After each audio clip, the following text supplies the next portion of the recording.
Hi everyone, it's been a long while, but I am back and welcome here if you are new.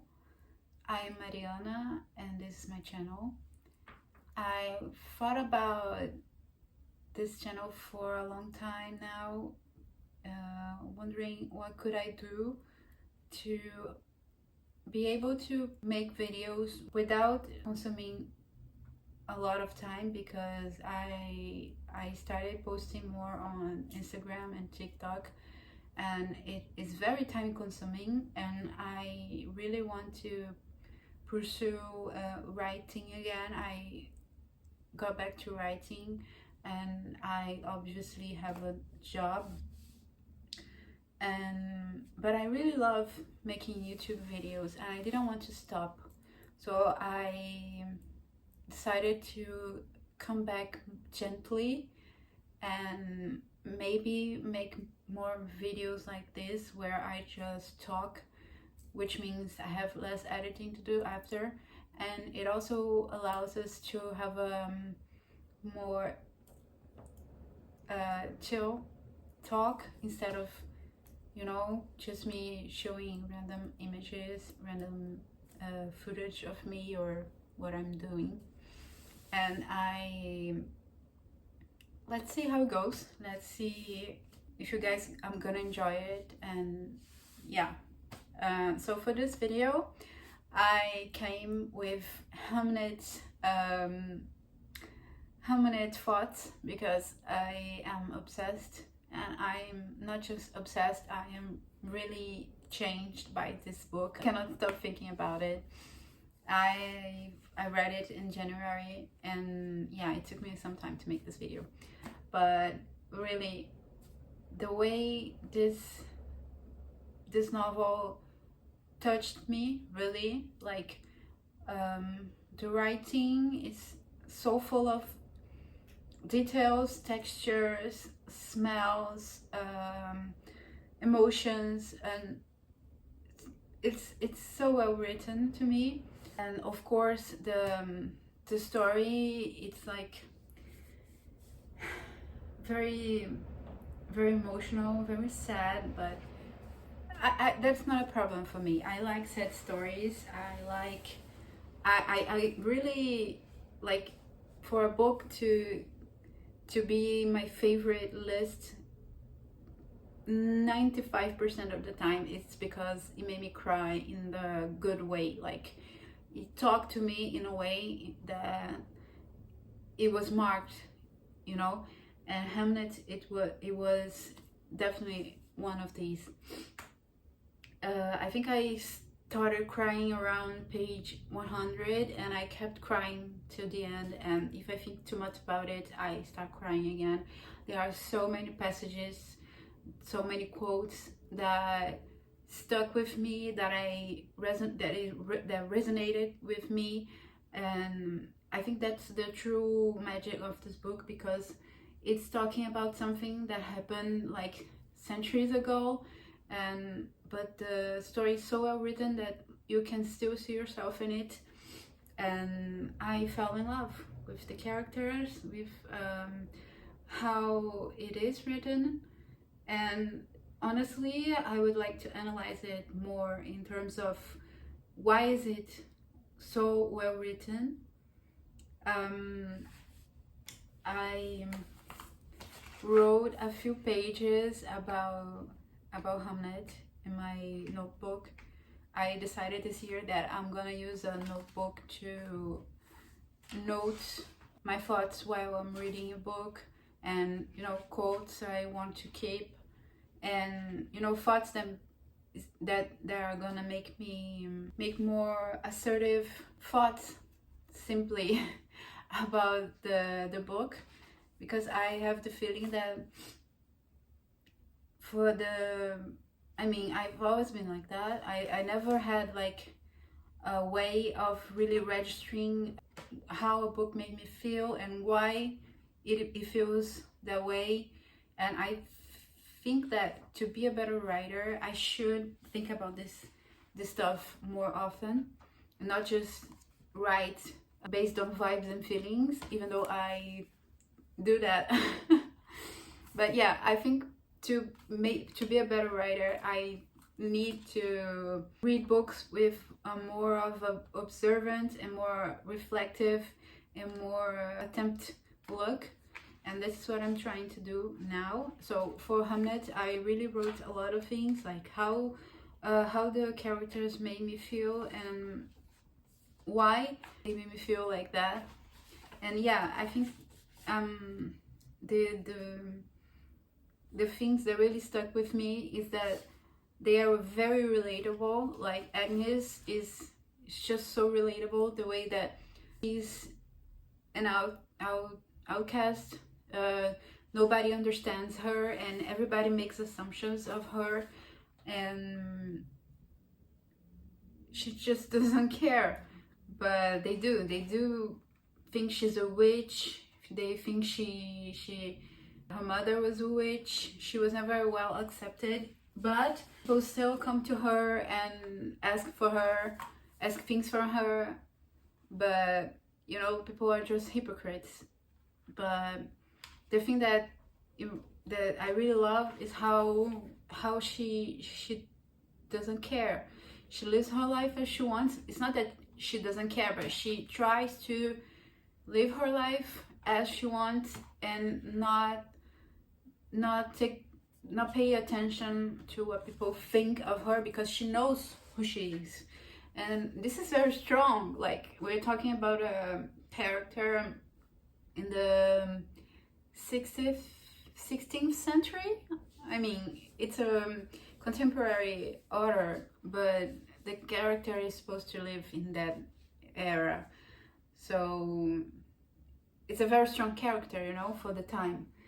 And of course there is the grief, there is emotion. That I don't think I'm saying anything new here if I'm talking about this. This is how, I mean, a lot of people already talked about it, but what is stuck with me, it was how Agnes was portrayed, how she feels like a real person with real emotions. And even when she is conforming to the roles that are expected of her, she's a wife, she does house chores all day long, she takes care of the kids, she cooks, she cleans, she does everything that was expected of a woman in that at the time. But she has her own character, she has her own personality, and when she really wants to, she goes out of her way to get what she wants. And this is it's just amazing. As for the other characters, I really love her husband, William Shakespeare, for those who didn't know. I love, by the way, how they never name him, because this story is not about him. And yeah, and it's not like he's a secondary character, I think, but we already know what we need to know about him. So it's not necessary to state things about him that we already know. We are seeing another time in his life, and we are trying to imagine how he lived before all that. And I love how Maggie did that, because she portrays a guy that is he doesn't know what he wants at this point. It's Agnes actually who points him in the right direction all the time. He's just like a lost guy in his I think he's just an adolescent. I think he's just an adolescent when a teenager. I think he's just a teenager at the beginning of the story. I mean, when they met, he is completely dependent on his father, and he is suffocating with weight of living with his father. He's abusive. So Agnes' husband, he's completely lost when he finds her. She arrives in his life and she changes everything. She is the mastermind behind his life, actually. She's the one that decides that they will be together even before he does. When he comes to her saying that he wants her, she had already decided, you know. He's just mirroring the her will, her decision, I think. And then she's the one that plots for them to be married because no one accepts that they get married. So she's the one that comes up with the idea of him getting her pregnant so they can marry. And then she's the one that suggests the idea that he goes to London when she realizes that he's depressed, that he needs a change of air. He needs to, his world needs to be bigger, wider for him to flourish. And she does everything, she does all of that. While she's still taking care of the children, she's still taking care of the whole house with the other women. She's so amazing, you know, and everything, I feel that everything is so well written that you believe this all happened, and you feel devastated when everything starts to crumble, when Judith gets sick. And I will admit I was very puzzled because I didn't understand for a long while how Judith was the one that was sick all along, and Hamnet was the one who died. And I think that was Maggie's intention, how she wrote it, because we are in the dark as much as everyone else. And this makes the realization that he's gonna die even more devastating, really, because when we realize what he's about to do, and it's open, we can believe that he really cheated death, or it was just how things were meant to turn out. I mean, there are some magical elements in the story, but very, very subtle. So it's up to you to believe what you want about what happens. But it feels so. Even the death in the story, it feels beautiful, very real, of course, but beautiful in a way that I don't know. I think it's part of life, and it's very hard to understand that. And what the novel does is really reflect on how we deal with something that we know is gonna come one day, but we have no control about it, and how we experience that. And each character has his own way of grieving, and each one of them is valid because we are individuals with different personalities, different lives, and we are gonna feel things differently. And this sometimes is a bit more subtle in the novel, like with the oldest daughter. She grieves in a way more internal way, but in a practical way. I think she gets that from her grandma, and this is also something that I understand as a choice by Maggie. She wanted that this, I think she wanted that we saw how Suzanne, she was closer to her grandma, even though they didn't get along all the time, but she was a bit closer to her grandma, and she got some characteristics from her grandma, and one of them is how she grieves. And this is clear in the end of the book, when she takes control, not control, but she takes the responsibility of the family, of the house, because Agnes, she doesn't care as much about these things because these are conventions and she is not into them. Like, on top of suffering, she also doesn't care about these things. She does care about a lot of things, but these mundane things, they are less important to her. And what I found extraordinary about the novel is how they portrayal how Agnes feels even years after. She never forgets, and she's there, but she's not the same person. She was changed forever by the loss of her son, and this is how life goes sometimes. Yeah. For her husband, the end, when she goes to London to find out what the play is about, what he has been doing over there, she finds out that he wrote Hamlet. That scene was, I don't even know how to explain how that was strong to me. Agnes is extraordinary as a person as she is, but she enters another world that she's not familiar at all. Like the city, the noise, the smells, the people, even a play she doesn't know how to read. She enters in the theater without knowing what a play is actually. And this is so crazy actually, because she's married to the guy. This is his job, and she has no idea what he does for a living.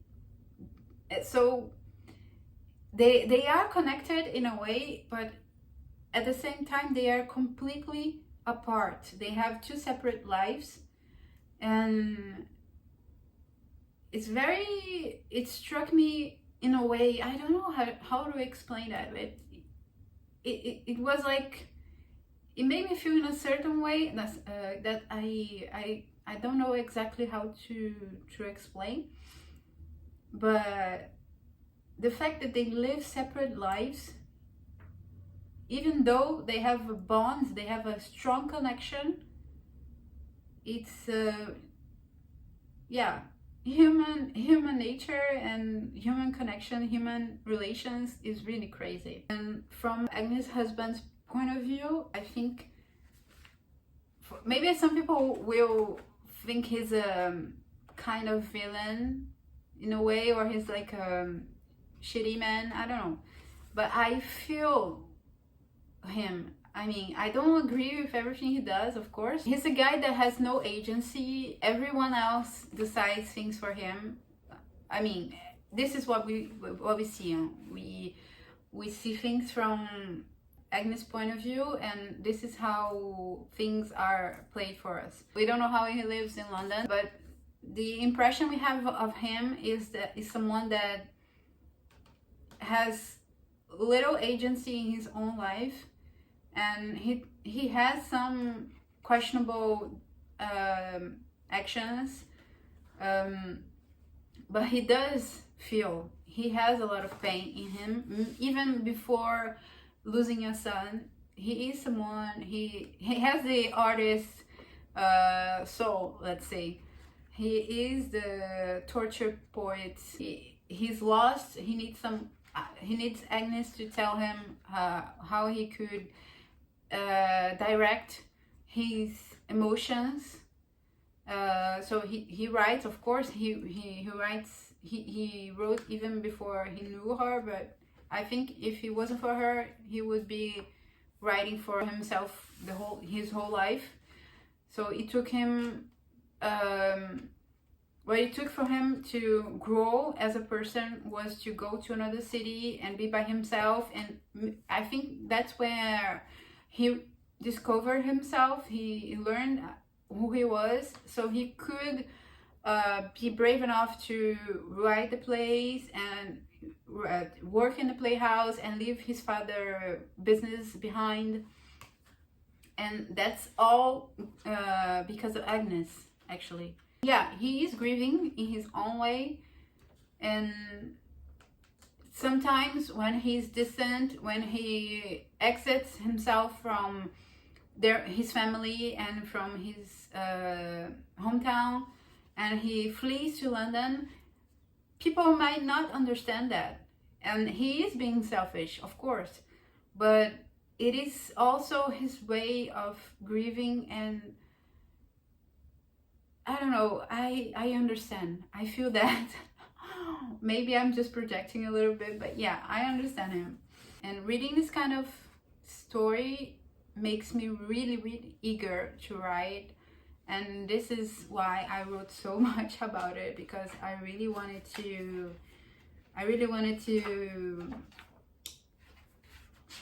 you know, to be able to understand why was it so good. Yeah, I probably didn't say everything I wanted to say, but this video is getting a bit long, so I'm gonna stop here. I really want to know what you guys thought about Hamnet, if you read it, and what was the parts that really stuck with you, because yeah, we have different